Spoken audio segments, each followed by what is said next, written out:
I'm packing for a retreat this weekend, and as I do, I'm going to share 10 tips to help you pack for your next crop. The biggest mistake ladies make at a crop is they bring too much stuff.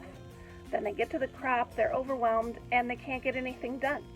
If you follow these 10 tips, you won't be overpacked, and you'll be able to use the most of your limited time at the crop. This is Emilee's Paper Caper, where you'll find inspiration to scrap your stash. Now let's get started. Step number 1, sort your photos.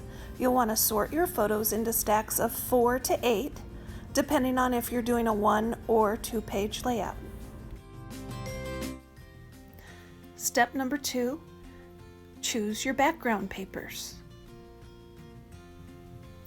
Step number 3, choose some paper for photo mats. Step 4, select a page title or throw in some letter stickers or alpha stamps to create a title later. Step 5, choose some embellishments. Step 6, stack it in a box. Do this for each set of photos, steps 2 through 5, and stack them on top of each other in a box. Keep watching, these last 4 tips go fast. Tip 7, pack your paper scraps. These come in handy when you least expect it. Number 8, don't forget your comfy chair pad.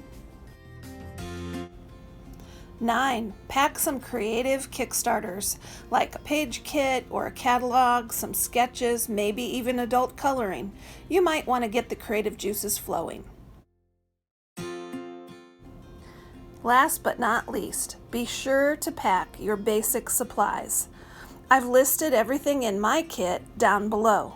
Things like adhesive, a ruler, and a few other tricks of the trade. If you have favorite supplies you like to take to a crop, leave a comment. I'd love to hear about it.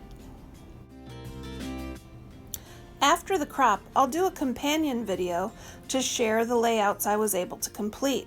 I think you'll be surprised the number of layouts I'm able to complete because I packed in this way. Whatever we do, we always have fun at the retreats. Sometimes we get more pages done than others, and that's okay. Until next time, everybody, keep on scrapping. Thanks for watching.